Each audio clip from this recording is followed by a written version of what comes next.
Good morning students. मैं विशाल sir.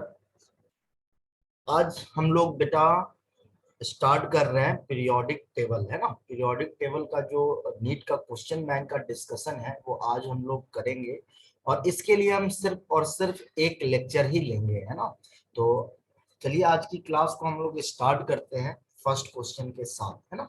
यहाँ पे ध्यान दीजिए, आपका आज का पहला क्वेश्चन है, दिया गया है which of the following represent the correct order of increasing electron gain enthalpy with negative sign for the elements oxygen, sulphur, fluorine and chlorine. तो देखिए चार एलिमेंट दिया गया है और कह रहा निगेटिव साइन के साथ आप ये बताएं कि इलेक्ट्रॉन गेन एंथैल्पी का इंक्रीजिंग ऑर्डर बताना है विथ निगेटिव साइन। यानी यहां सबसे पहले समझना है निगेटिव साइन का क्या मतलब है। निगेटिव साइन का सिंपल मतलब है कि आपका जो एनर्जी है इलेक्ट्रॉन गेन एंथैल्पी, इसमें एनर्जी रिलीज हो रहा है ना। नेगेटिव साइन का सिंपल मतलब, अगर हम जब भी नेगेटिव साइन अगर बोलते हैं, यहाँ ध्यान दो, एनर्जी में नेगेटिव साइन ये बताता है कि एनर्जी हमारा रिलीज हो रहा, एनर्जी जो है वो हमारा रिलीज हो रहा। और अगर पॉजिटिव साइन अगर दिया जा रहा है एनर्जी के सेंस में, इसका मतलब एनर्जी एब्जॉर्ब हो रहा है ना। और यही एनर्जी रिलीज और एब्जॉर्ब वाले प्रोसेस को कहते हैं एंडोथर्मिक। और अगर बात करें एनर्जी रिलीज हो रहा तो इस प्रोसेस को कहते हैं एक्सोथर्मिक, है ना। तो यहाँ पे ध्यान दीजिए, तो आपको अगर हम इलेक्ट्रॉन गेन इंथैल्पी के बारे में बात कर रहा, तो इलेक्ट्रॉन गेन इंथैल्पी का अगर हम जनरल ट्रेंड की बात करें, जनरल पीरियोडिक ट्रेंड, यानी एक इलेक्ट्रॉन गेन इंथैल्पी एक पीरियोडिक टेबल में कैसे ट्रेंड करता है ना। तो इसका अगर हम जनरल पीरियोडिक ट्रेंड की बात करें, तो जनरल पीरियोडिक ट्रेंड हमारा होता है कि अगर हम एक ग्रुप में, है ना, अगर हम एक ग्रुप में बॉटम से टॉप की तरफ जाते हैं तो इलेक्ट्रॉन गेन एंथैल्पी का वैल्यू इंक्रीज होता है। और एक पीरियड में हम लेफ्ट से राइट जाते हैं तो हमारा इलेक्ट्रॉन गेन एंथैल्पी का वैल्यू इंक्रीज होता है। इसमें इनर्ट गैस को हम इंक्लूड नहीं करते हैं, इनर्ट गैस वाले ग्रुप को, क्योंकि आपको पता है इनर्ट गैस ऑलरेडी स्टेबल होता है तो उसका इलेक्ट्रॉन लेने या देने का टेंडेंसी नहीं होता, है ना। तो यहाँ पे हमारा आता है फ्लोरीन। तो ये हमारा जनरल पीरियोडिक ट्रेंड है। बट यहाँ पे ध्यान दीजिए, फ्लोरीन और क्लोरीन की बात करें और यहाँ ऑक्सीजन सल्फर दिया गया है, तो जनरल पीरियोडिक ट्रेंड के अकॉर्डिंग ऑक्सीजन का सल्फर से ज्यादा होना चाहिए, फ्लोरीन का क्लोरीन से ज्यादा होना चाहिए। लेकिन क्लोरीन का जो है वो इलेक्ट्रॉन गेन इंथैल्पी फ्लोरीन से ज्यादा होता है। रीजन क्या है कि फ्लोरीन जो है वो हमारा स्मॉल साइज ऑफ एटम है ना। तो यहां देखो स्मॉल साइज ऑफ एटम है और क्लोरीन हमारा लार्ज साइज ऑफ एटम है। अब इसके बैलेंस सेल में अगर बात करें तो क्लोरीन के बैलेंस सेल में 7 इलेक्ट्रॉन है, फ्लोरीन के भी बैलेंस सेल में 7 इलेक्ट्रॉन है। इलेक्ट्रॉन गेन इंथैल्पी का सिंपल मतलब है कि हम एक आइसोलेटेड गैसियस एटम में इलेक्ट्रॉन ऐड कर रहे हैं। तो यहां देखो अगर 7 इलेक्ट्रॉन पहले से है, स्मॉल साइज में 7 इलेक्ट्रॉन है, मतलब यहाँ पे इलेक्ट्रॉन डेंसिटी ज्यादा है। अब इलेक्ट्रॉन डेंसिटी ज्यादा है तो इलेक्ट्रॉन ऐड करेंगे तो फ्लोरीन के केस में इलेक्ट्रॉन इलेक्ट्रॉन रिपल्सन ज्यादा होगा, क्लोरीन के केस में इलेक्ट्रॉन इलेक्ट्रॉन रिपल्सन कम होगा। सेम चीज ऑक्सीजन और सल्फर के साथ होगा।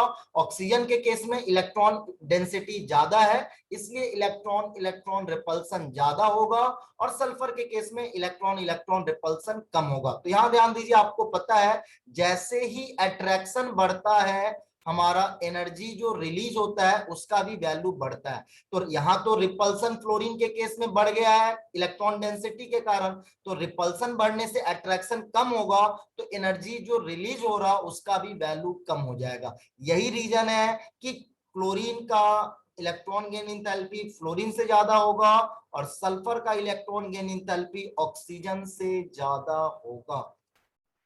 तो हमारा जो ऑर्डर होगा वो हमारा सिंपल बी हो जाएगा। क्लियर है? चलिए हम लोग नेक्स्ट क्वेश्चन की तरफ बढ़ते हैं।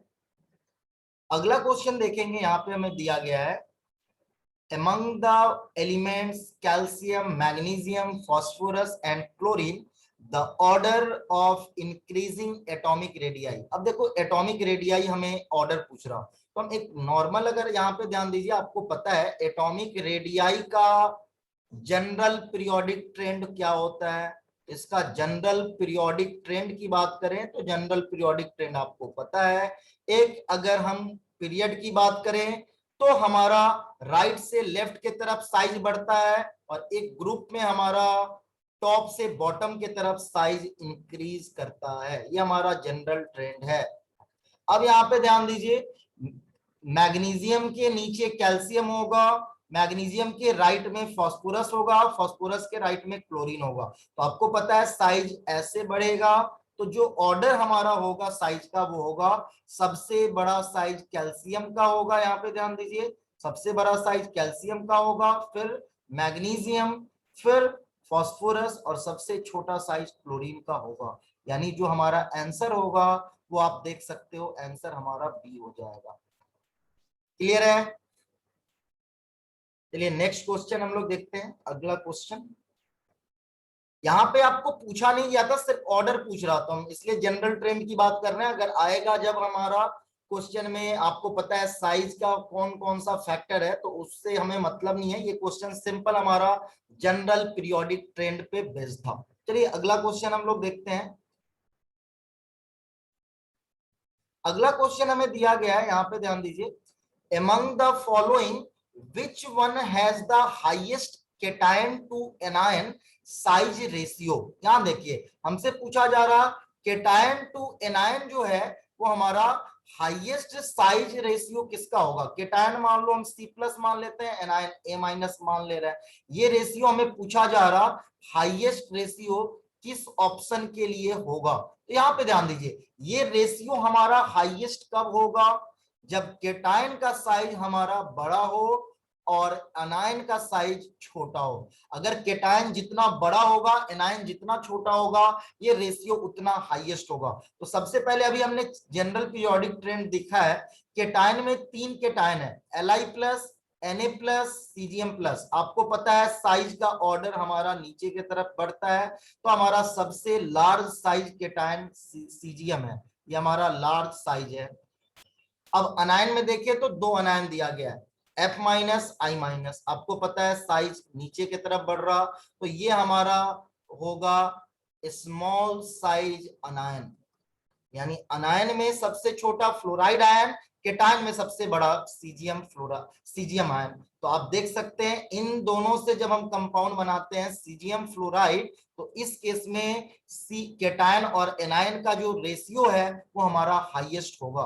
यानी आंसर फिर हमारा जो है वो हमारा बी हो जाएगा। क्लियर है? चलिए अगले क्वेश्चन पे हम लोग आते हैं। नेक्स्ट क्वेश्चन देखिए हमें दिया गया है क्या। अगला क्वेश्चन हमारा आयनाइजेशन एनर्जी से रिलेटेड है, हाईएस्ट आयनाइजेशन एनर्जी। क्या ध्यान दीजिए, अगर हम जनरल पीरियोडिक ट्रेंड की बात करें, periodic trend of ionisation energy, तो यहां ध्यान दीजिए general periodic trend of ionisation energy ये होता है कि हमारा आयनाइजेशन एनर्जी का वैल्यू जो है वो लेफ्ट से राइट की तरफ इंक्रीज करता है एक पीरियड में, और एक ग्रुप में बात करें तो हमारा ऊपर की तरफ आयनाइजेशन एनर्जी का वैल्यू बढ़ता है। ये हमारा जनरल पीरियोडिक ट्रेंड है। अब अगर बात करें ग्रुप में, तो जहां आपको लेंथेनाइट एक्टिनाइट कॉन्ट्रैक्शन हमें मिलेगा, ट्रांजिशन कॉन्ट्रैक्शन, वहां थोड़ा साइज में आपको आयनाइजेशन एनर्जी में ट्रेंड में कुछ चेंजेस दिखेगा। एक पीरियड में अगर बात करें तो जहां जहां S और P है ना, हमारा हाफ फील्ड या फुल फील्ड आपका स्टेबिलिटी आएगा, वहां चेंज होगा। यानी जैसे अगर हम बात करें, यहाँ पे देखो एक हम सेकेंड पीरियड के एलिमेंट को लेते हैं, जैसे मान लीजिए हमारा क्या है, लिथियम है ना, बेरिलियम है, बोरॉन है, कार्बन है, नाइट्रोजन है, ऑक्सीजन है, फ्लोरीन है। आपको पता है इनर्ट गैस बहुत स्टेबल है, तो उसका आयनाइजेशन एनर्जी वैल्यू सबसे हाईएस्ट होगा। अब यहां ध्यान दो, इसका बैलेंस अगर आउटर इलेक्ट्रॉनिक कॉन्फ़िगरेशन का है तो ये 2s2, ये हमारा 2p1, ये हमारा होगा 2p2, ये हमारा होगा 2p3, ये हमारा होगा 2p4, और ये फ्लोरीन होगा 2p5। ये बाहरी कॉन्फ़िगरेशन इसका दिया गया है। अब यहां ध्यान दो, इसका S फुलफिल्ड है, इसलिए यहाँ पे ऑर्डर इंटरचेंज हो जाता है। जनरल पीरियोडिक ट्रेंड के अकॉर्डिंग ऐसे बढ़ना चाहिए, लेकिन इन दोनों में इंटरचेंज हो जाएगा। सिमिलरली नाइट्रोजन ऑक्सीजन में इंटरचेंज हो जाएगा, क्योंकि यहाँ p हाफ फील्ड स्टेबिलिटी है। अब यहाँ पे फिर से देखें, अगर हम यहाँ पे देखो तो ACD की बात करें तो ACD तो सेम हमारा जो पीरियड है, सेम पीरियड के एलिमेंट है।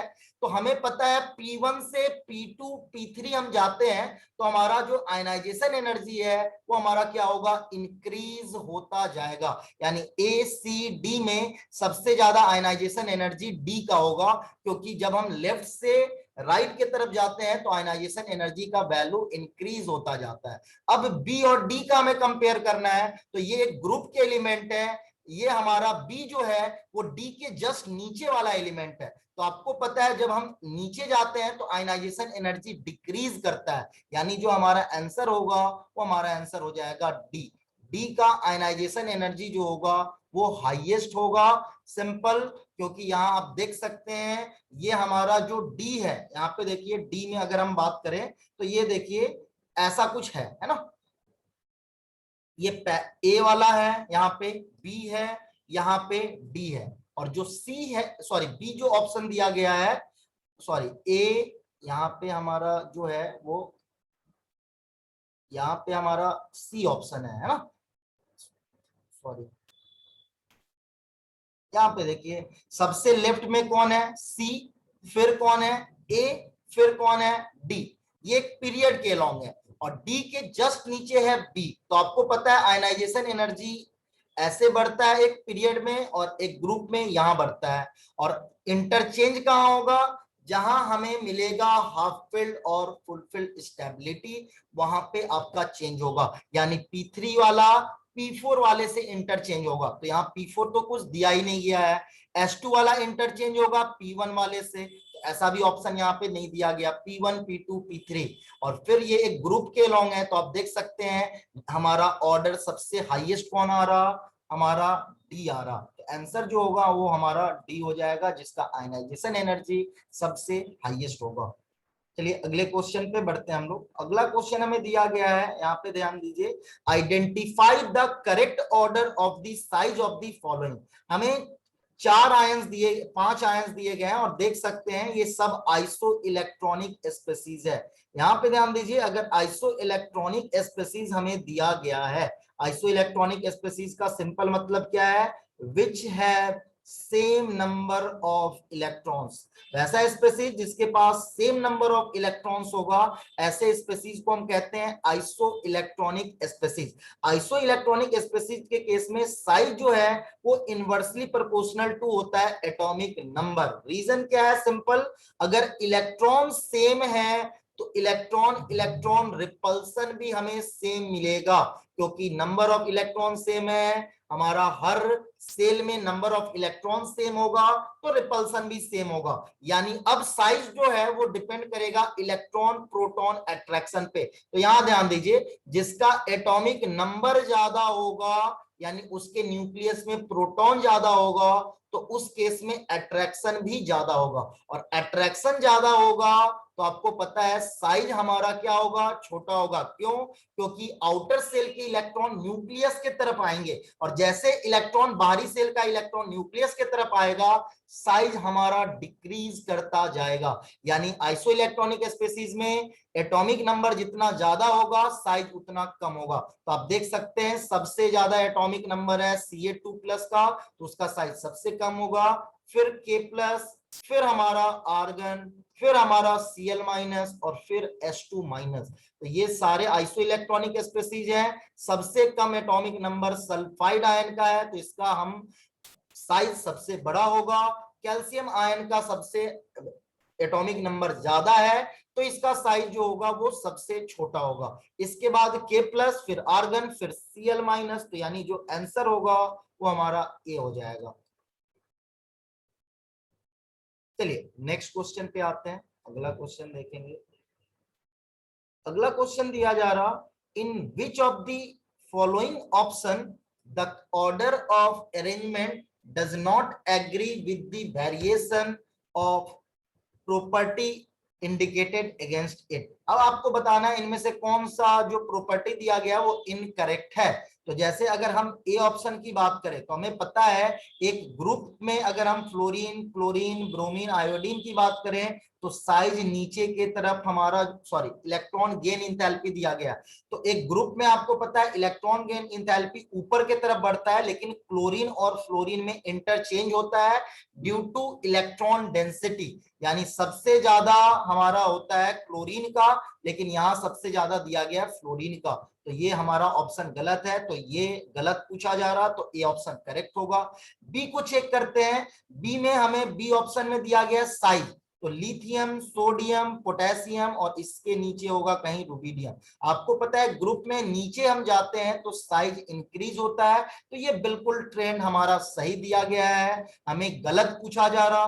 थ्री में बात करें तो फिर देखिए थ्री में ये हमारा क्या है, ये हमारा आप देख सकते हो आइसो इलेक्ट्रॉनिक स्पेसीज है। 9 + 1 10, 11 - 1 10, 12 - 2 10, 13 - 3 10, सबके पास 10 इलेक्ट्रॉन है। तो एटॉमिक नंबर सबसे कम है फ्लोराइड का, तो सबसे बड़ा साइज होगा। एल्युमिनियम 3+ का सबसे आपका क्या है, ज्यादा एटॉमिक नंबर है, सबसे छोटा साइज होगा।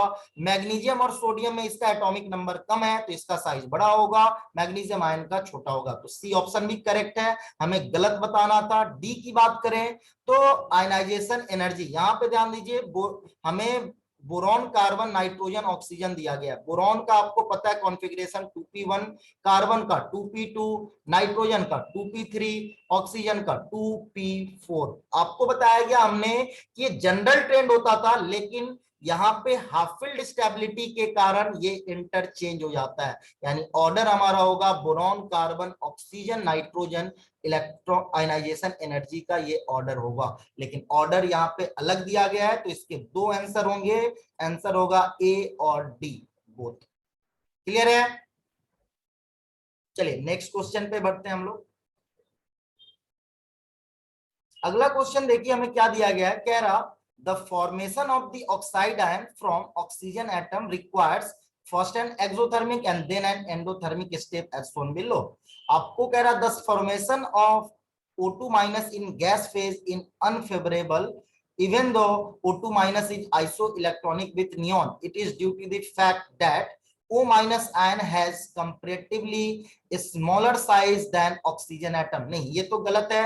आपको पता है किसी भी एटम पे अगर माइनस चार्ज आता है तो उसका साइज बढ़ जाता है, और पॉजिटिव चार्ज आता है तो उसका साइज घट जाता है। तो अगर ये हमें ध्यान रखना है, किसी भी एटम पे अगर नेगेटिव चार्ज आता है तो न्यूट्रल एटम के कंपेयर में उसका साइज बड़ा होता है, और किसी एटम पे पॉजिटिव चार्ज आता है तो न्यूट्रल एटम के कंपेयर में उसका साइज छोटा होता है। तो ये ऑप्शन तो गलत है हमारा। अब आगे कह रहा B, oxygen is more electronegative. More electronegative से इसका कोई मतलब नहीं है कि हमारा first electron gain enthalpy negative हो और सेकेंड पॉजिटिव हो, इसका कोई मतलब नहीं है। यहां पे ध्यान दीजिए थर्ड क्या कह रहा है, addition of electron in oxygen results in larger size of the ion. तो यहां ध्यान दीजिए, हम addition of electron in oxygen results in larger size of ion, ये तो ऑप्शन, ये स्टेटमेंट सही है, लेकिन साइज बड़ा होने से यहां पे ध्यान दीजिए, साइज बड़ा हो गया तो अब इलेक्ट्रॉन ऐड करना है ना थोड़ा सा डिफिकल्ट है। क्यों डिफिकल्ट है? क्योंकि साइज बड़ा हो चुका है। अब फोर्थ ऑप्शन देखते हैं, मोस्ट अप्रोप्रिएट हमें मारना है, electron repulsion outweigh the stability gained by achieving noble gas configuration. बिल्कुल, यहां ध्यान दो, इलेक्ट्रॉन रिपल्सन होगा। O- में जब इलेक्ट्रॉन ऐड करेंगे तो यहां इलेक्ट्रॉन इलेक्ट्रॉन रिपल्सन होगा, इसके कारण O2- इनर्ट गैस कॉन्फ़िगरेशन को अटेन कर रहा, स्टिल आपको इसके रिपल्सन के अगेंस्ट में इलेक्ट्रॉन ऐड करना होगा।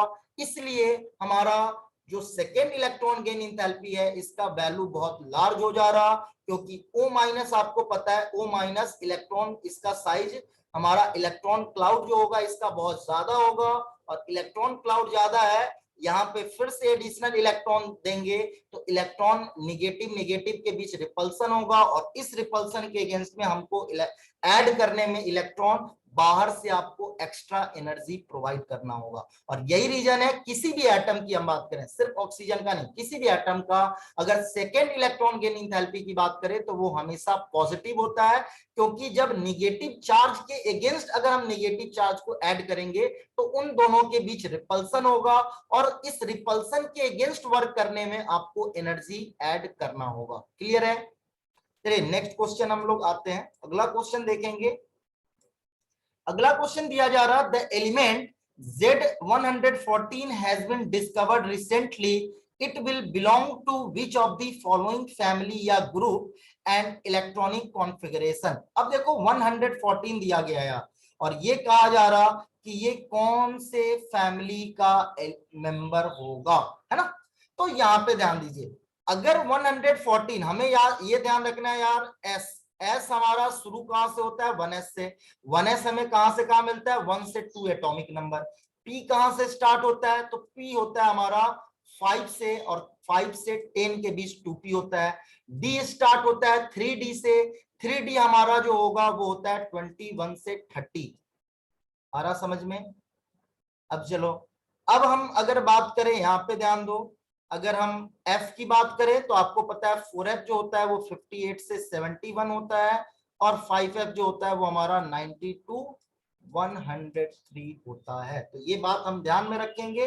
अब 114 जो है वो 5F के बाद का एलिमेंट है, तो इसमें हम 32 माइनस कर देंगे। बहुत ट्रिकी मेथड है, बहुत सिंपल सटीक और बहुत फटाफट हम निकाल सकते हैं आंसर। अब ये हमारा ये मैजिक नंबर पे बेस्ड है, यानी हम किसके बाद का एलिमेंट है उसके अकॉर्डिंग हम इलेक्ट्रॉन माइनस करते जाएंगे। यानी 114 के जस्ट ऊपर वाला एलिमेंट 82 होगा। 82 4F के बाद का एलिमेंट है, तो 4F के बाद का एलिमेंट है, मतलब F में 14, D में 10, P में 6, S में 2, यानी 32 इलेक्ट्रॉन है। तो फिर ऐड करें, माइनस करेंगे तो अगला एटम हमें मिलेगा जो इसके जस्ट ऊपर होगा, उसका एटॉमिक नंबर 50 होगा। 50 3D के बाद का एलिमेंट है, तो 18 माइनस करेंगे 32 आएगा। 32 भी 3D के बाद का एलिमेंट है, 18 माइनस करेंगे आएगा 14। 14 2p के बाद का एलिमेंट है, 8 माइनस करेंगे आ गया 6। तो यहां देखिए 6 मतलब हम 2p के ऊपर वाले एलिमेंट पे पहुंच गए, और 2p6 जो है ये एटॉमिक नंबर कार्बन का है। मतलब 114 जो हमने एलिमेंट निकाला, डिस्कवर किया है, उस वो कौन से फैमिली का होगा, कार्बन फैमिली का होगा। यानी आंसर हमारा ए हो जाएगा। क्लियर है? ये हमें ध्यान रखना है किसके बाद का एलिमेंट है। अगर हमारा F के बाद का एलिमेंट है, हम 32 माइनस करते जाएंगे। 3D के बाद का एलिमेंट होगा, यानी हमें ऊपर आना है ना। अगर फैमिली हमें मेंबर बताना है तो हमें सबसे टॉप वाले, किसी भी अगर हम बात करें ग्रुप के, तो सबसे ऊपर वाले एलिमेंट पे जाना है। तो ऊपर वाला एलिमेंट आपको पता है, एस के केस में हमारा ऊपर वाला एलिमेंट 1 और 2 है। 2p के केस में ऊपर वाला एलिमेंट 5 से लेकर 10 तक मिलेगा। 3D में हमारा 21 से 30 मिलेगा, और 4F तो 5F सेपरेट है, तो उसका एटॉमिक नंबर याद रखेंगे। अगर एटम 5F के बाद का है, तो F के बाद का है तो 32 माइनस करेंगे। फिर जो हमें मिला वो भी हमारा 4F के बाद का है, तो फिर 32 माइनस करेंगे। अब जो मिला वो 3D के बाद का एलिमेंट है, 18 माइनस करेंगे, 32 आया। ये फिर हम देख सकते हैं इसके बाद का एलिमेंट है, 18 माइनस करेंगे। 14 आया, इसके 2p के बाद का एलिमेंट है, तो 8 माइनस करेंगे। 6 आया, 6 हम सबसे ऊपर पहुंच गए, हमें पता चल गया ये कौन से फैमिली का एटम है। क्लियर है? चलिए अगला क्वेश्चन हम लोग बढ़ते हैं। अगला क्वेश्चन दिया जा रहा, an atom has electronic configuration. यहां देखो electronic configuration 1s2 2s2 2p6 3s2 3p6 4s2 3d3, यानी आखिरी इलेक्ट्रॉन जो है वो हमारा 3d में इंटर कर रहा। मतलब ये जो कॉन्फ़िगरेशन दिया गया है ये हमारा डी ब्लॉक एलिमेंट का कॉन्फ़िगरेशन है। और डी ब्लॉक एलिमेंट के केस में आपको पता है हम ग्रुप नंबर कैसे निकालते हैं, तो ग्रुप नंबर होता है ns electron, number of ns electrons plus number of n-1d electrons. यहां देखो ns इलेक्ट्रॉन कितना है, ns का मतलब बाहरी सेल में s में जो इलेक्ट्रॉन है, तो इसके पास 4 सेल है, बाहरी सेल 4 हुआ। 4s में 2 इलेक्ट्रॉन है तो यहाँ 2 हो जाएगा। अब n4 हुआ तो n-1 मतलब 3d में कितना इलेक्ट्रॉन है, तो 3d में 3 इलेक्ट्रॉन है, मतलब इसका ग्रुप नंबर 5 हो जाएगा, फिफ्थ ग्रुप। आंसर जो होगा वो हमारा सिंपल ए हो जाएगा। क्लियर है? चलिए अगले क्वेश्चन पे हम लोग बढ़ते हैं। अगला क्वेश्चन हमें क्या दिया गया है, कह रहा the electronic configuration of an element this, what is the atomic number of the element which is just below the above element. यहां ध्यान दो, हमें जो एलिमेंट दिया गया है उसका एटॉमिक नंबर अगर हम देखें 22623, मतलब ये 15 है, फास्फोरस है, और हमें पता है फास्फोरस के जस्ट नीचे होता है आर्सेनिक जिसका एटॉमिक नंबर 33 होता है। यहाँ पे देखो अगर नाइट्रोजन फैमिली की बात करें तो नाइट्रोजन यहाँ पता है आपको 15, यहाँ पे हमारा जो होगा वो हमारा 33 होगा, इसके नीचे एंटीमनी होगा 51। अब हमारा जो होगा वो 20 मत, यहाँ पे हम 32 ऐड करते हैं तो ये आता है 83। अगला एलिमेंट अगर जो भी डिस्कवर होगा उसका एटॉमिक नंबर 115 होगा। तो यहाँ पे फास्फोरस के जस्ट नीचे पूछा जा रहा आर्सेनिक और उसका एटॉमिक नंबर पूछा जा रहा, तो हम डायरेक्ट कह देंगे कि एटॉमिक नंबर जो होगा वो हमारा सी होगा। यहां पे ध्यान दीजिए, एक तरीका यहां पे आपको ध्यान रखना है, जब भी हम सेकेंड पीरियड वाले एलिमेंट से थर्ड पीरियड वाले एलिमेंट में जाएंगे तो हमें इसमें ऐड करना होगा 8, है ना। अब थर्ड पीरियड से जब हम फोर्थ पीरियड में जाएंगे तो ये आपको ध्यान रखिए हमें कितना ऐड करना होगा 18। फोर्थ से फिफ्थ में जाएंगे तो फिर हमें ऐड करना होगा 18, है ना। सेकेंड थर्ड फोर्थ फिफ्थ, ये फिर 18 ऐड करना होगा। फिफ्थ से सिक्स्थ में जाएंगे तो यहाँ पे ध्यान दीजिए 32 ऐड करेंगे। सिक्स से सेवंथ में जाएंगे तो फिर 32 ऐड करेंगे। सिमिलरली 30 अगर हम नीचे आते जाएं, यहाँ पे नीचे से ऊपर आना है तो माइनस करते जाएंगे, जो हमने लास्ट क्वेश्चन में आपको बताया था। और आपको पीरियड कैसे पता चलेगा, तो ध्यान दो, हमारा first inert gas first period का एंड बताता है, यानी दूसरे पे फर्स्ट पीरियड का एंड होता है, नियॉन पे सेकेंड पीरियड एंड होता है। अगर हम आर्गन पे बात करें तो आर्गन पे थर्ड पीरियड का एंडिंग होता है। अगर फिर क्रिप्टॉन की बात करें तो यहाँ पे देखो इस पे फोर्थ पीरियड एंड होता है। जेनॉन की बात करें तो यहाँ फिफ्थ पीरियड एंड होता है। रेडॉन की बात करें तो यहाँ पे हमारा सिक्स पीरियड एंड होता है। यानी 86 से 118 की बात करें, 87 टू 118 ये हमारा सेवेंथ पीरियड होता है। क्लियर है? और ये हमें मैजिक नंबर ध्यान में रखना है, तो कोई भी क्वेश्चन इस तरह के दिए जाएंगे तो आप सॉल्व कर सकते हो। अब अगला क्वेश्चन देखो क्या दिया गया है, which one of the following arrangements represent the correct order of least negative to most negative electron gain enthalpy. फिर से हमें इलेक्ट्रॉन गेन एंथैल्पी का इंक्रीजिंग ऑर्डर दिया गया है। हमारे पास है कार्बन, कार्बन, यहाँ कुछ ऑक्सीजन, फिर है हमारा फ्लोरीन, है ना। फिर हमें दिया गया है क्या, इधर कहीं है हमारा कैल्शियम, और यहाँ है एल्युमिनियम, सॉरी यहाँ पे कार्बन, ऐसा कुछ दिया गया है। तो हमें तो पता है यार नॉन मेटल का इलेक्ट्रॉन गेन इंथैल्पी ज्यादा होगा, मेटल का कम होगा। तो एल्युमिनियम ये अल्कलाइन अर्थ मेटल है, इसका इलेक्ट्रॉन गेन इंथैल्पी और कम होगा। तो कैल्शियम सबसे कम, फिर एल्युमिनियम, फिर आपको पता है कार्बन, ऑक्सीजन, फ्लोरीन। तो यहाँ पे ऑर्डर जो होगा वो fluorine, oxygen, carbon, aluminium, calcium, यानी हमारा जो आंसर होगा वो सिंपल डी हो जाएगा। क्योंकि यहाँ पे ध्यान दीजिए जो हमारा नॉन मेटल है उसका इलेक्ट्रॉन गेन इंथैल्पी मेटल से ज्यादा होगा। कैल्शियम एल्युमिनियम की बात करें तो कैल्शियम का मेटालिक कैरेक्टर ज्यादा होता है तो इसका इलेक्ट्रॉन गेन इंथैल्पी कम होगा, एल्युमिनियम का ज्यादा होगा, है ना। Carbon, oxygen, fluorine same period में आपको पता है लेफ्ट से राइट हम जाते हैं तो इलेक्ट्रॉन गेन एंथैल्पी का वैल्यू इंक्रीज होता जाता है। क्लियर है? तो ये हमारा आंसर डी हो जाएगा। अगले क्वेश्चन की तरफ बढ़ते हैं। अगला क्वेश्चन देखो हमें क्या दिया गया है, which of the following arrangements the given sequence is not strictly according to the property indicated against it। अब ध्यान दो, हमें ये बताना है sequence is not strictly according to the property of indicated against it, यानी हमें कौन सा गलत हमें दिया गया है वो हमें बताना है।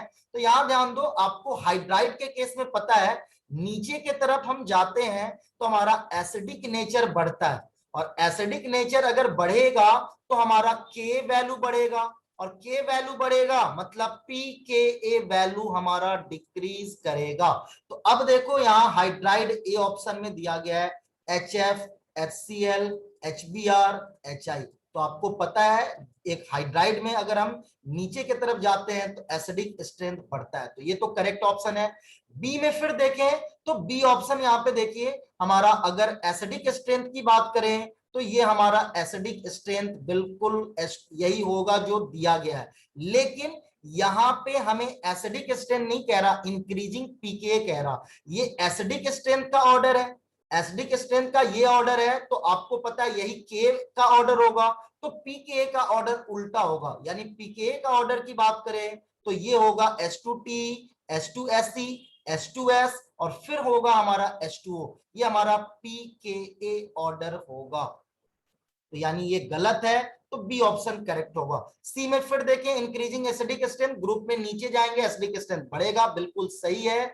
अगर डी ऑप्शन देखें तो ये भी हमारा बिल्कुल सही दिया गया है कि हमारा ऑक्साइड हमें पता है हमारा पी ब्लॉक में, यहाँ पे देख सकते हैं कार्बन नीचे जाते हैं तो ऑक्सीडाइजिंग पावर हमारा बढ़ता है, क्योंकि आपने पढ़ा होगा हमारा क्या इनर्ट पेयर इफेक्ट। हम जब कार्बन फैमिली यानी पी ब्लॉक में जब हम नीचे जाते हैं तो N-2 ऑक्सीडेशन स्टेट का स्टेबिलिटी बढ़ता है, यानी पी भी यहाँ +4 में है तो इसका +2 में जाने का टेंडेंसी ज्यादा होगा, यानी ये रिड्यूस होने का टेंडेंसी होगा, तो इसका ऑक्सीडाइजिंग पावर सबसे ज्यादा होगा। तो ये ट्रेंड भी सही दिया गया है, तो आंसर हमारा सिंपल बी हो जाएगा। क्योंकि ध्यान दो ऑक्सीडाइजिंग पावर क्या होता है, जिस एटम का रिडक्शन होने का टेंडेंसी ज्यादा होगा उसका ऑक्सीडाइजिंग पावर ज्यादा होगा। तो आपको पता है P block inert pair effect के कारण हम लोग जब नीचे जाते हैं तो उसका +2 में जाने का टेंडेंसी सबसे हाई होता है, तो सबसे नीचे लेड है, इसका +2 में जाने का टेंडेंसी हाई होगा, मतलब रिडक्शन का टेंडेंसी हाई होगा, तो इसका मतलब ऑक्सीडाइजिंग पावर इसका सबसे ज्यादा होगा। उसके बाद SN फिर SI फिर कार्बन। क्लियर है? चलिए अगला क्वेश्चन हम लोग बढ़ते हैं। अगला क्वेश्चन हमें दिया गया है identify the wrong statement in the following amongst isoelectronic species, smaller the positive charge on the cation, smaller is the ionic radius. अब देखो जैसे हम एग्जांपल ही ले लेते हैं यार, Na+ है, Mg2+ है, Al3+ है, ये आइसोइलेक्ट्रॉनिक है। आपको पता है इसका चार्ज ज्यादा है, इसका साइज सबसे कम होगा, क्योंकि इसका एटॉमिक नंबर ज्यादा है, एटॉमिक नंबर ज्यादा है तो इसका साइज सबसे छोटा होगा। तो कह रहा smaller the positive charge on the cation, smaller is the ionic radius, नहीं, चार्ज जितना पॉजिटिव चार्ज जितना कम होगा साइज उतना बड़ा होगा। तो ए ऑप्शन हमारा इनकरेक्ट है। बी में अगर देखें amongst isoelectronic species greater the negative charge on the anion larger, अब देखो निगेटिव चार्ज में जैसे ले लेते हैं N3-, O2-, F-। अब यहाँ पे देखो इसका आइसोइलेक्ट्रॉनिक है, इसका एटॉमिक नंबर सबसे कम है तो इसका साइज सबसे बड़ा होगा। तो आप देख सकते हैं amongst isoelectronic species greater the negative charge on the anion larger is the ionic radius. तो बिल्कुल करेक्ट है, जितना नेगेटिव चार्ज ज्यादा होगा रेडियस उतना ज्यादा होगा, हमें गलत स्टेटमेंट बताना था। सी ऑप्शन को चेक करते हैं, atomic radius of the element increases as one move down the first group of the periodic table. तो आपको पता है जैसे जैसे हम नीचे जाते हैं एटॉमिक रेडियस बढ़ता जाता है, तो यही दिया जा रहा है atomic radius of the element increases as one move down the first group of periodic table. Fourth option देखो सी भी सही है, फोर्थ ऑप्शन दिया गया atomic radius of the element decreases as one move across from left to right in the second period. आपको पता है size का पीरियोडिक ट्रेंड हमने बताया, जब हम लेफ्ट से राइट जाते हैं तो साइज डिक्रीज होता है और टॉप से बॉटम जाते हैं साइज इंक्रीज होता है ना। तो हमारा जो इनकरेक्ट स्टेटमेंट था वो ए आंसर था, तो इसलिए हमारा जो आंसर होगा वो ए हो जाएगा। सिंपल, पॉजिटिव चार्ज में चार्ज जितना बड़ा होगा साइज उतना छोटा होगा, नेगेटिव चार्ज के केस में आइसोइलेक्ट्रॉनिक स्पीशीज के केस में चार्ज जितना बड़ा साइज उतना बड़ा होगा। क्लियर है? चलिए नेक्स्ट क्वेश्चन को डिस्कस करते हैं हम लोग। अगला क्वेश्चन दिया गया है, for the second period elements the correct increasing order of first ionisation enthalpy is. For the second period elements the correct increasing order of first. अब देखो इंक्रीजिंग ऑर्डर हम आयनाइजेशन एंथैल्पी का अगर बताएं तो यहां ध्यान दो, आपको हमने पहले ही स्टार्टिंग में बताया, लिथियम बेरिलियम बोरॉन है ना, कार्बन नाइट्रोजन ऑक्सीजन फ्लोरीन, तो इधर से इधर बढ़ता है, इंटरचेंज कहां होता है, यहाँ पे एस, यहाँ पे एस हमारा स्टेप फुलफिल्ड है, और फिर नाइट्रोजन ऑक्सीजन में चेंज होता है क्योंकि इसका पी हाफ फिल्ड स्टेबिलिटी है, यानी ऑर्डर होगा lithium boron beryllium carbon oxygen nitrogen fluorine. तो जो ऑर्डर चेंज हो रहा है वो हमने बताया, यहाँ एस के फुलफिल्ड स्टेबिलिटी के कारण, यहाँ पी का हाफ फिल्ड स्टेबिलिटी के कारण। तो आंसर आप देख सकते हो हमारा फ्लोरीन, अच्छा नियॉन तो सबसे ज्यादा होगा ही यार क्योंकि वो इनर्ट गैस है, तो यहाँ पे देखो नियॉन के बाद फ्लोरीन, फ्लोरीन के बाद हमें चाहिए नाइट्रोजन, नाइट्रोजन के बाद ऑक्सीजन, ऑक्सीजन के बाद कार्बन, कार्बन के बाद हमें बेरिलियम, तो यानी सी ऑप्शन हमारा करेक्ट होगा। तो आंसर जो होगा इस क्वेश्चन में वो हमारा सी हो जाएगा, आप ऑर्डर को देख सकते हो। चलो आगे बढ़ते हैं, अगला क्वेश्चन। यहाँ पे सिंपल आपको ध्यान रखना है, एक जनरल ट्रेंड हमने पहले भी बताया कि लेफ्ट से राइट बढ़ते हैं तो आयनाइजेशन एनर्जी बढ़ेगा, कहां कहां चेंज आएगा, जहां पे हमें हाफ फिल्ड और फुल फिल्ड स्टेबिलिटी मिल रहा वहां पे हमारा ऑर्डर अगले एडजेसेंट एटम से चेंज हो जाता है।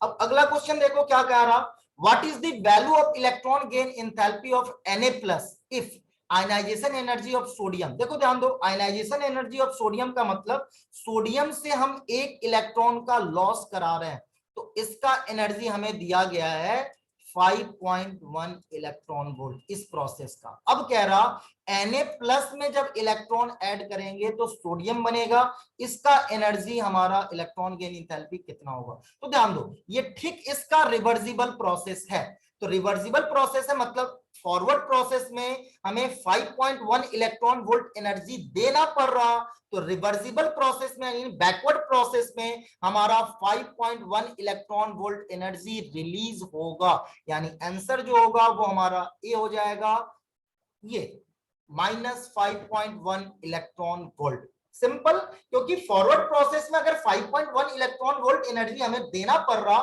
तो बैकवर्ड प्रोसेस में हमारा 5.1 इलेक्ट्रॉन वोल्ट का एनर्जी क्या होगा, रिलीज हो जाएगा, यानी जो हमें फॉरवर्ड प्रोसेस का एनर्जी दिया गया था और जो पूछा जा रहा वो ठीक आप देख सकते हैं उसके बैकवर्ड प्रोसेस का एनर्जी पूछा जा रहा। क्लियर है?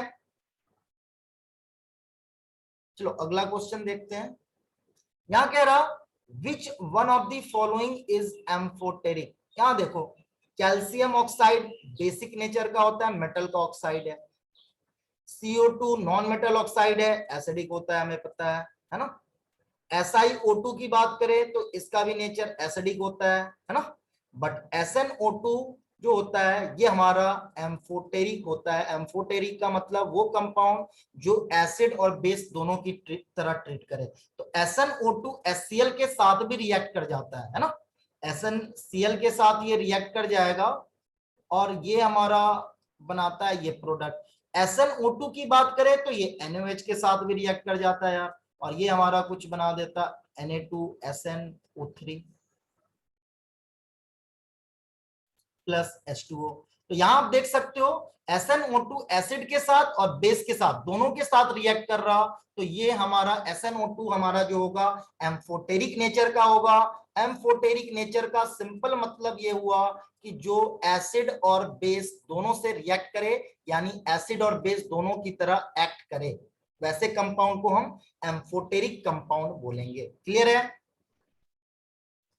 अब नेक्स्ट क्वेश्चन देखते हैं, विच of the following oxide is most acidic in nature. यहां पे ध्यान दो, अगर हम मेटल की बात करें तो मेटालिक नेचर, मेटल के जो ऑक्साइड होते हैं यार वो होता है बेसिक नेचर का, बेसिक नेचर का, और नॉन मेटल के जो ऑक्साइड होते हैं वो हमारा होता है एसिडिक नेचर का। अब यहां पे ध्यान देना है कि अगर हमारा मेटालिक नेचर बढ़ेगा तो बेसिक नेचर बढ़ेगा, यानी अगर हम मेटालिक नेचर, अगर हम मेटल ऑक्साइड में मेटालिक नेचर इंक्रीज होगा तो बेसिक नेचर भी इंक्रीज होगा, यानी आप कह सकते हो एसिडिक नेचर डिक्रीज होगा, यानी मेटालिक नेचर कम होगा तो बेसिक नेचर कम होगा, एसिडिक नेचर बढ़ेगा।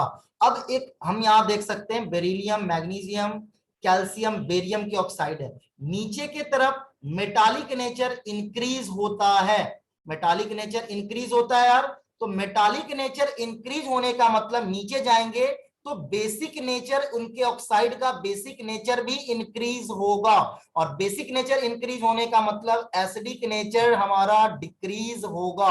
तो हमसे क्वेश्चन में पूछा क्या जा रहा, मोस्ट एसिडिक, यानी एसिडिक नेचर नीचे की तरफ डिक्रीज हो रहा, इसका मतलब ऊपर की तरफ एसिडिक नेचर इंक्रीज होगा, तो सबसे ऊपर हमें मिलेगा बेरिलियम। तो बेरिलियम का ऑक्साइड जो होगा वो मोस्ट एसिडिक इन नेचर होगा। क्लियर है? इसमें सिंपल ये ध्यान रखना है, metal oxide basic, non metal oxide acidic, यानी मेटल के ऑक्साइड बेसिक है तो मेटालिक नेचर जितना ज्यादा होगा बेसिक नेचर उतना ज्यादा, एसिडिक नेचर उतना कम। मेटालिक नेचर जितना कम होगा बेसिक नेचर उतना कम, एसिडिक नेचर उतना ज्यादा। तो सबसे कम मेटालिक नेचर बेरिलियम का होता है, इसलिए इसका ऑक्साइड का सबसे ज्यादा एसिडिक नेचर होगा। अब हम लोग नेक्स्ट क्वेश्चन पे आते हैं। अगला क्वेश्चन यहाँ पे ध्यान दीजिए, दिया गया है the correct order of the decreasing ionic radii among the following iso electronic species. यहाँ देखो सेम क्वेश्चन आपको पहले भी हम बता चुके हैं, यहाँ पे आप उससे बना लेंगे। आइसो इलेक्ट्रॉनिक स्पेसीज वो स्पेसीज होता है जिसके पास सेम नंबर ऑफ इलेक्ट्रॉन हो, और आइसो इलेक्ट्रॉनिक स्पेसीज के केस में अगर हम बात करें तो साइज हमारा inversely proportional to atomic number होता है, यानी सबसे एटॉमिक नंबर ज्यादा है, सबसे कम किसका है, सल्फाइड आयन का सबसे ज्यादा साइज होगा, फिर Cl माइनस का, फिर हमारा होगा K प्लस, और फिर होगा Ca2 प्लस। तो ये जो ऑर्डर होगा वो हम देख सकते हैं कौन सा होगा, सी ऑर्डर हो जाएगा, यानी आंसर हमारा सिंपल सी होगा। सेम क्वेश्चन आपको स्टार्टिंग में भी बताया गया था, इसलिए हम इस क्वेश्चन को बहुत एक बेसिक सी बातें बताकर आगे बढ़ते हैं। अगला क्वेश्चन देखोगे यार, अगला क्वेश्चन हमें दिया गया है विच with which of the following in electronic configuration an atom has lowest ionization enthalpy। अब ध्यान दो, हम पहले आइडेंटिफाई करते हैं एलिमेंट को। यहाँ पे देखो ये हमारा कौन है, 7 नाइट्रोजन दिया गया है। बी में अगर देखें तो ये क्या है,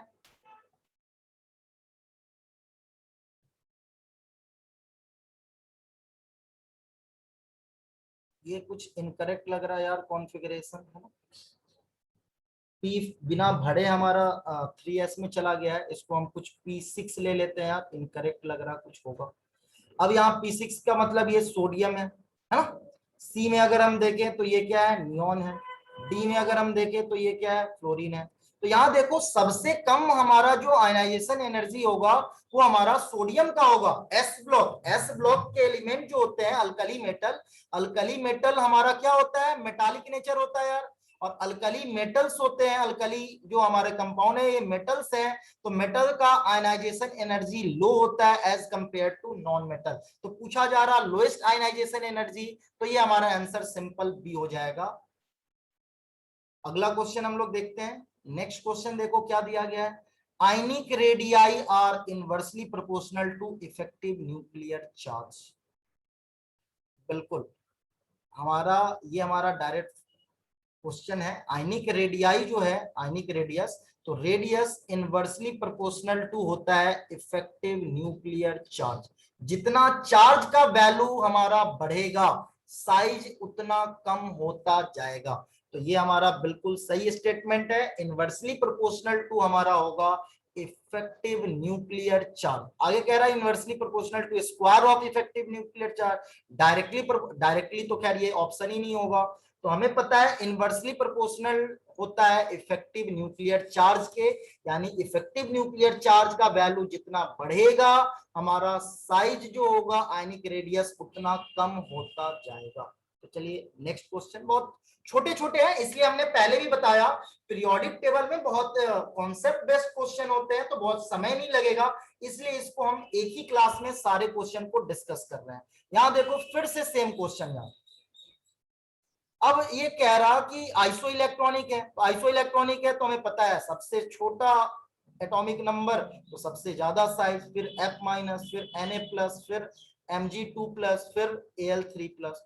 तो अब कहा जा रहा एक significant change from this to this, नहीं, हमारा Al3+ से O2- की तरफ साइज बढ़ रहा, एक significant decrease from O2- to Al3+, बिल्कुल हमारा O2- से Al3+ के तरफ जा रहे हैं तो साइज डिक्रीज हो रहा, and increase from this to this and this, नहीं, सिर्फ डी आंसर हमारा सिंपल होगा।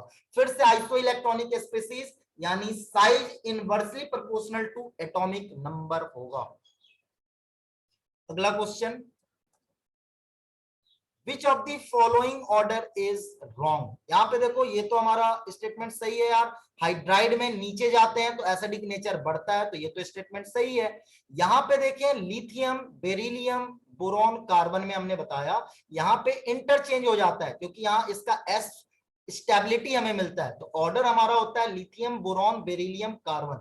और सेम हमारा पी के हाफ फील्ड स्टेबिलिटी यानी नाइट्रोजन फैमिली के पास भी हमारा नाइट्रोजन और ऑक्सीजन का हमारा इंटरचेंज होता है, लेकिन यहाँ 4 ही दिया गया है तो ये ऑर्डर हमारा रॉन्ग है, तो आंसर बी हो जाएगा। यहाँ पे आप देख सकते हो बेसिक मेटालिक नेचर जितना ज्यादा होगा, पोटेशियम सबसे ज्यादा मेटालिक नेचर है तो सबसे ज्यादा बेसिक, उसके बाद सोडियम है तो फिर उसका बेसिक नेचर होगा, फिर मैग्नीशियम, फिर एल्युमिनियम, बिल्कुल करेक्ट स्टेटमेंट है।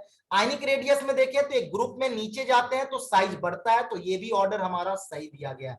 मेटल ऑक्साइड जब भी दिया गया यार ये ध्यान दो, मेटल ऑक्साइड बेसिक नेचर हमारा पता है डिपेंड किस पे कर रहा, मेटालिक नेचर पे। हमारा एलिमेंट का मेटालिक नेचर जितना ज्यादा होगा बेसिक नेचर उतना ज्यादा होगा। चलो अगले क्वेश्चन पे हम लोग बढ़ते हैं। नेक्स्ट क्वेश्चन देखेंगे, दिया गया है the first ionisation potential of beryllium and boron. यहां देखो बेरिलियम बोरॉन में हमने बताया हमारा इंटरचेंज हो जाता है, मतलब बोरॉन का आयनाइजेशन एनर्जी बेरिलियम का आयनाइजेशन एनर्जी बोरॉन से ज्यादा होता है, तो ज्यादा होता है तो ऐसा ऑप्शन हमें देखना होगा, हमारा बेरिलियम ज्यादा होना चाहिए, बोरॉन कम होना चाहिए। तो ये तो दोनों इक्वल दे रहा नहीं होगा, ये भी दोनों इक्वल दे रहा नहीं होगा, बेरिलियम यहाँ कम दे रहा, बोरॉन ज्यादा, ये भी नहीं होगा, यानी डी आंसर होगा। डी में देख सकते हो बेरिलियम का आयनाइजेशन एनर्जी 9.32, बोरॉन का 8.29, यानी बेरिलियम का आयनाइजेशन एनर्जी बोरॉन से ज्यादा दिया गया है, ऐसा एक ही ऑप्शन सेटिस्फाई कर रहा डी, तो आंसर हमारा सिंपल डी हो जाएगा। अब चलो नेक्स्ट क्वेश्चन हम लोग बढ़ते हैं, एक ही पॉइंट पे बहुत सारे क्वेश्चन दिए गए हैं।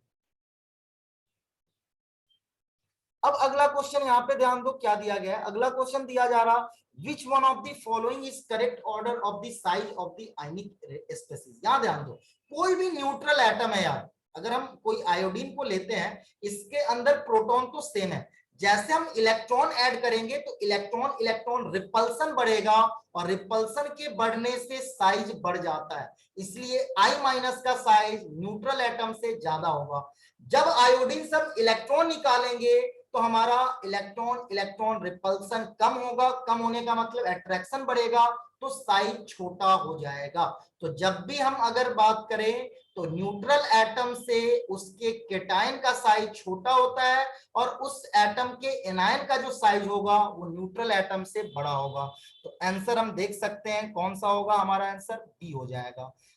एनायन का साइज बड़ा है, केटायन का साइज छोटा है। क्लियर है।